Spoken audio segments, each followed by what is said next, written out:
Well, this gives me a great honor and pleasure to introduce these brothers. I've known some of them for a good while, and I look forward to hearing what all they have to say. And the first one that we have coming up is Chuck Swords. He's studying seminary, and he has a little different testimony to show and tell for us today. So Chuck, if you would, come on up.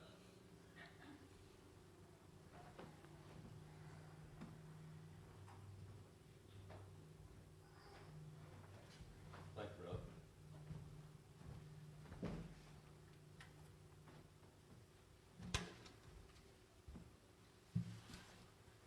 Hello. My name is Chuck Sowers. Chuck Sowers, that's all right.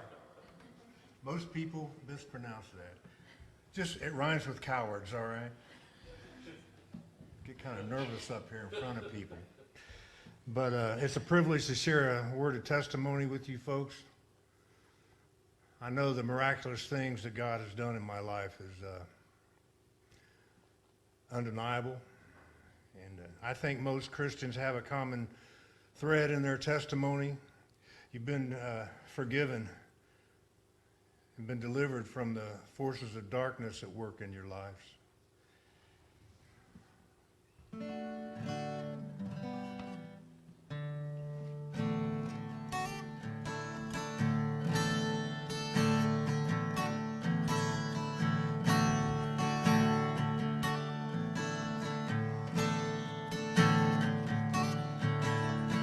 Lord, you came to heal the brokenhearted. You made the lame to walk and blind to see. You brought hope to the lost and downtrodden. And crowds of people came and did believe. From water into wine to the raising of the dead. And I can't forget the thousands that you fed. But Lord, your greatest work I have seen. You performed a mighty miracle within me.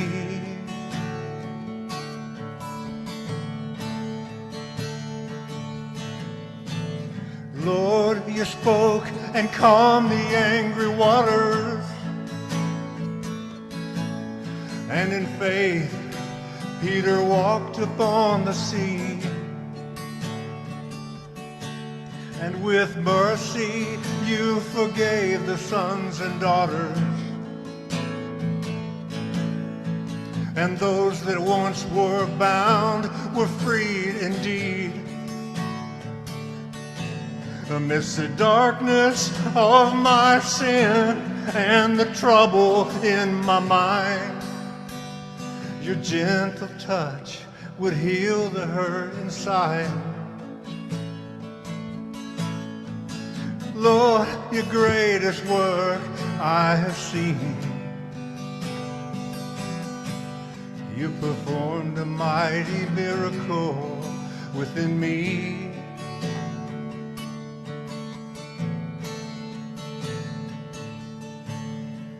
From water into wine to the raising of the dead.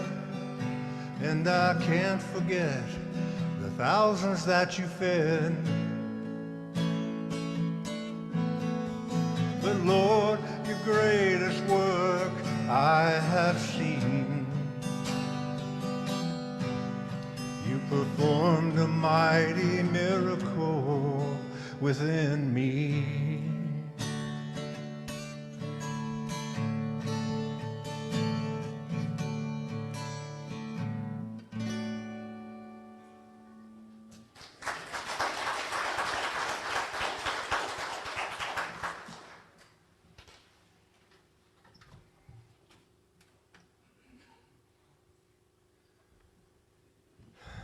about 25 years ago.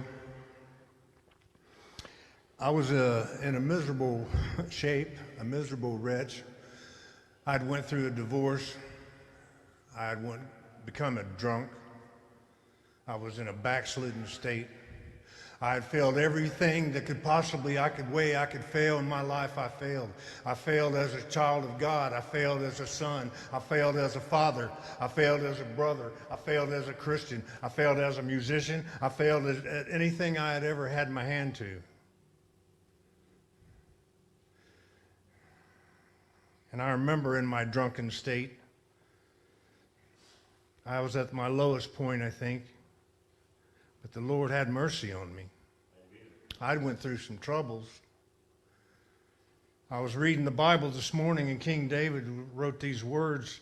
He said, though the Lord has chastised me severely, he has not given me over to death. And that's where I was. I remember I lost my driver's license from a driving charge. And it was the autumn of the year, and I drove my bicycle out to my buddy's house in a small town near where I lived. And he lived in an apartment complex. And it was a real nice day. The windows were open, and there was a nice breeze blowing in. I'd go out there to drink beer and play cards and smoke dope, watch football, and do all the things of the world that I thought was pleasing me. But something happened, and the Lord reached out and touched me in a marvelous way. I can't really explain it. I do remember, this is 25 years ago, but I vividly remember looking outside, out the window, and in the courtyard of this apartment complex, there were little children jumping up and down and playing games and just having fun. Just laughing and having fun and running around and carrying on and just having fun like little kids do.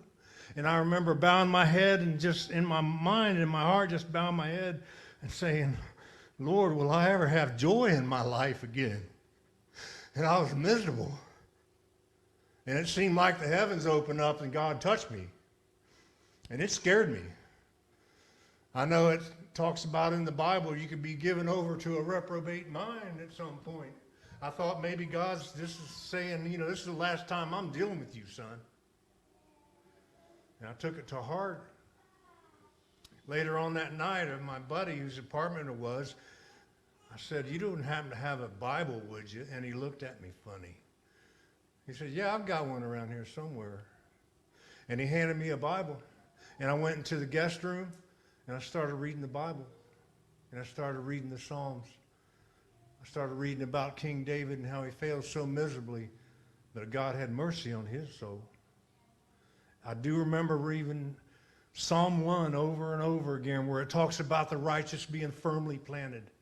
And that's what I needed, was stability and really being planted. And it seemed like I meditated on scriptures, and then the rest of the night, the Lord spoke to me, and it wasn't in an audible voice or anything like that. But he spoke to me in my heart, and I was under the impression he's saying, Chuck, if you walk in obedience to me and my word, I will do for you what I did for King David. And the next day I got up and I handed my buddy's Bible back to him. I said, that's it.